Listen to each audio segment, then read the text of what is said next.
Sumit Tutorial presents NCERT solution of class 11th exercise number 12.2 question number 1। आपको पूछा जा रहा है find the derivative of x square minus 2 at x equal to 10। आपको simply इस function के लिए इस फंक्शन का डेरिवेटिव फाइंड करना है और उसमें एक्स के प्लेस पर आपको वैल्यू 10 रिप्लेस करनी है। क्या रिप्लेस करनी है? 10। इस तरीके की प्रॉब्लम आपने फिजिक्स में बहुत सॉल्व की होंगी। तो देखते हैं इस क्वेश्चन को सॉल्व करने के लिए सबसे पहले क्या कर सकते हैं। तो सबसे पहले हम इसको राइट करेंगे। हम बोलेंगे कि हमारा जो गिवन फंक्शन है उसको हम एफ एक्स बोल देते हैं और हम अपनी तरफ से बोल रहे हैं तो लेट लिख देते हैं।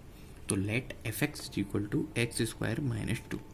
अब हमें इसका डिफरेंशिएशन करना है। क्या करना है? डिफरेंशिएशन। तो डिफरेंशिएशन करने के लिए हम लिखेंगे एफ डैश एक्स और D upon d x of x square minus 2। अब डिफरेंशिएशन का रूल होता है ये लिमिट की तरह डिस्ट्रीब्यूट हो जाता है। क्या हो जाता है? लिमिट की तरह डिस्ट्रीब्यूट हो जाता है। तो आप लिख सकते हैं D upon d x of x square और उसके अलावा हम लिख सकते हैं D upon d x of 2। जो एक्स स्क्वायर है उसको सॉल्व करेंगे तो इसका आंसर आएगा 2x और कांस्टेंट नंबर का डिफरेंशिएशन 0 होता है। और ये जो 2x आया है उसके लिए मैंने फॉर्मूला अप्लाई किया है डी अपॉन डी एक्स। ये फॉर्मूला होता है x to the power n के लिए, जिसमें हम सबसे पहले पावर को आगे ले आते हैं, फिर वेरिएबल लिखते हैं जिसके रेफरेंस में आप क्या कर रहे हैं? डिफरेंशिएशन, और पावर को 1 रिड्यूस करते हैं nx n माइनस 1। उस तरीके से मैंने ये सॉल्व किया तो फाइनली मेरा जो आंसर है वो क्या आ गया? 2x।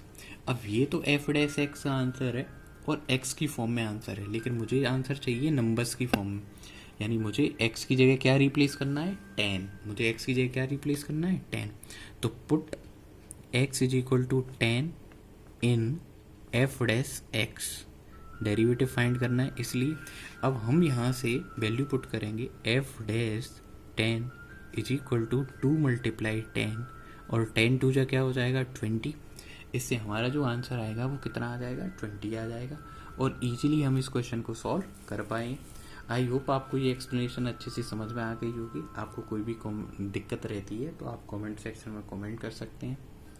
Please do like and subscribe my channel. Thank you for watching.